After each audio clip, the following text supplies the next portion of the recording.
tous et bienvenue au Bon Retour sur ma chaîne. Aujourd'hui, je vous retrouve pour vous parler de la motivation. Je vais vous présenter 6 conseils pour retrouver la motivation quand vous l'avez perdue ou tout simplement pour l'avoir lorsque vous avez un objectif en tête. Premièrement, la motivation, c'est quelque chose que l'on a si l'on est déterminé. Lorsque vous avez un objectif ou quelque chose que vous voulez vraiment faire dans la vie et pour laquelle vous voulez être motivé, il faut déjà se poser les bonnes questions. Quel est mon objectif? Pourquoi je le fais? C'est super important de savoir pourquoi je veux faire ça dans ma vie. Pourquoi est-ce que c'est un objectif que je veux atteindre? Lorsque vous avez envie d'atteindre quelque chose, automatiquement, la motivation sera là. C'est important aussi de bien définir son objectif. Pourquoi est-ce que je veux faire cela? Qu'est-ce que je veux faire? Si par exemple ton objectif, et je prends toujours la question du sport, c'est d'être plus active, forcément, demande-toi pourquoi est-ce que tu veux faire ça. Si ton objectif c'est de faire un discours devant un public assez important lors d'une réunion ou d'une conférence, demande-toi pourquoi est-ce que tu veux faire ça? Qu'est-ce que ça va t'apporter? Qu'est-ce que ça va m'apporter en fait? De faire ce discours, qu'est-ce que ça va m'apporter? Est-ce que je vais sentir que j'ai vraiment accompli quelque chose d'important pour moi parce que je suis de nature plutôt timide? Est-ce que ça va m'apporter une fierté personnelle parce que je serai allée au bout de mon objectif, au bout de mon idée? J'aurais pu présenter le sujet dont je voulais parler lors de cette conférence. Il faut vraiment savoir pourquoi tu fais ça et surtout, est-ce que tu as envie de faire ça? C'est hyper important. S'il n'y a pas l'envie en soi, tu pourras faire ce que tu veux dans la vie, ça ne marchera pas. Il faut vraiment ressentir cette envie, être motivé, se dire non, c'est vraiment ça que je veux faire. C'est hyper important pour moi. Une question aussi à se poser, c'est est-ce que je fais ça pour moi ou pour les autres? Je m'explique. Lorsque l'on fait quelque chose pour soi, on se sent motivé parce qu'on sait qu'on va réaliser quelque chose d'important pour nous. Le problème, c'est que parfois, on se sent pas motivé et on se dit, en fait, je sais pas, je me sens pas à l'aise avec ça. Par exemple, si cette année, je me dis, voilà, je veux faire un voyage cette année, c'est hyper important pour moi. J'aimerais aller à Londres. Voilà, je connais pas Londres, j'aimerais vraiment y aller, j'ai toujours rêvé d'aller là-bas.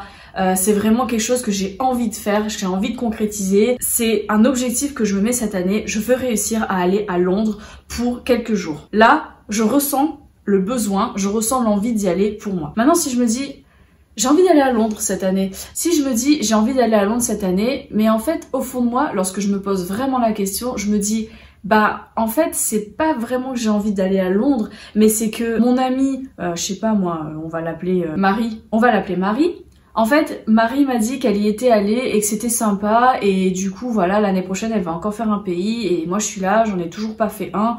Donc du coup, voilà, cette année, je me dis, je veux aller à Londres. En fait, tu veux pas aller à Londres. Tu veux aller à Londres parce que Marie y est allée. C'est tout simplement. Faut vraiment faire attention à ça. Est-ce que je veux atteindre cet objectif pour moi ou est-ce que je veux l'atteindre parce que quelqu'un d'autre l'a fait et que je suis un peu envieuse et que je me sens un peu inférieure à ce genre de personnes? Je prends le voyage parce que c'est, je trouve que c'est un thème qui s'y prête bien. Beaucoup de monde voyage, beaucoup de monde aime voyager, mais en fait, il y a des gens qui n'aiment pas ça tout simplement et il y a des gens qui se disent non, il faut que j'y aille parce que sinon, quand je vais reprendre le boulot, il va falloir que je raconte quelque chose et j'aurai rien à raconter. Non. Si ton objectif, c'est pas de voyager parce que t'aimes pas ça, ne voyage pas. C'est pour cela que c'est hyper important de toujours se poser la question, est-ce que je le fais pour moi ou est-ce qu'en fait je le fais mais pas vraiment pour moi, pour mon image auprès des autres? Forcément, dans le premier cas, la motivation sera là. Dans le deuxième cas, la motivation sera beaucoup moins présente. La deuxième chose, c'est de faire une liste de ses objectifs. Lorsque l'on fait une liste de ses objectifs, ça nous permet d'une part, de bien les visualiser, d'autre part, lorsque vous la mettrez dans un tiroir et le jour où vous manquerez de motivation, vous sortez la petite liste, vous relisez et vous vous dites « Ah ouais, effectivement, je suis toujours motivée ». La motivation va revenir puisque vous allez vous recentrer sur l'objectif que vous vous étiez fixé auparavant. C'est hyper important de faire des listes. Moi, voilà, je fonctionne toujours par liste pour quoi que ce soit dans la vie d'ailleurs. Et c'est quelque chose qui fonctionne pour moi et j'espère que ça fonctionnera pour vous. Le fait de l'avoir écrit, c'est quelque chose qui va rester et ça c'est hyper important. C'est un peu comme le vision board finalement. Lorsque l'on fait un vision board, on a des images pour lesquelles on a des émotions qui sont associées et en fait le fait de ressentir ces émotions et de voir ces images qui représentent nos objectifs, eh bien forcément on se sentira beaucoup plus motivé. Le fait d'écrire ces objectifs est aussi hyper important puisqu'au final, vous allez pouvoir visualiser l'objectif en lui-même et le découper en plusieurs petits objectifs. L'avantage avec cela, c'est que vous allez y aller pas à pas. C'est hyper important d'aller doucement car lorsqu'on a un gros objectif et qu'on veut l'atteindre, la motivation peut vite partir puisque c'est un objectif pour lequel il va nous falloir beaucoup de temps pour l'atteindre.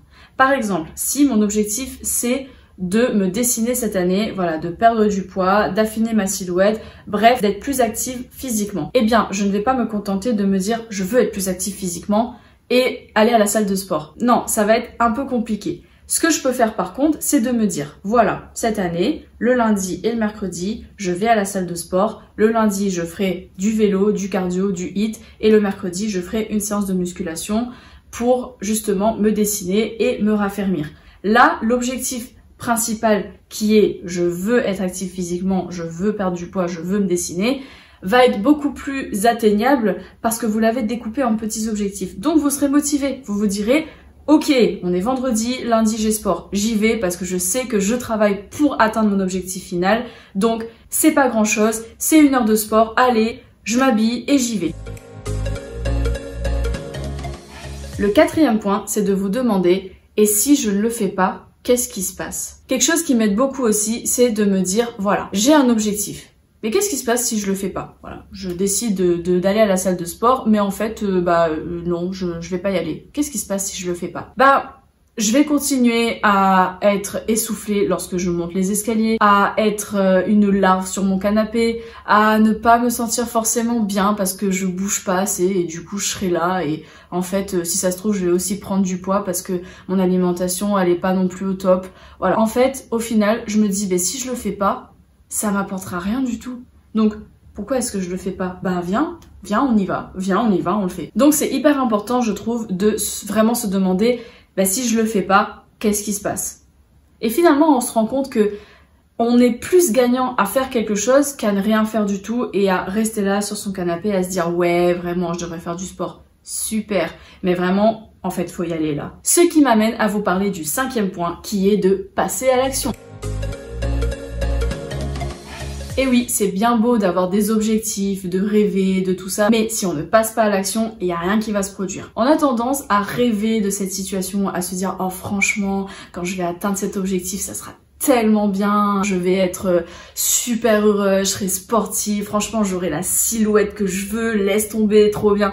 Mais en fait, c'est pas en restant sur mon canapé en disant « Ouais, trop bien » que ça va changer. Faut vraiment se dire « Non mais on passe à l'action ». On a vraiment tendance à trop y penser aussi. Par exemple, si mon objectif c'est de faire un discours en public, je vais me dire franchement quand je vais l'atteindre, je vais vraiment sentir que ma confiance en moi elle aura augmenté, ça va être super.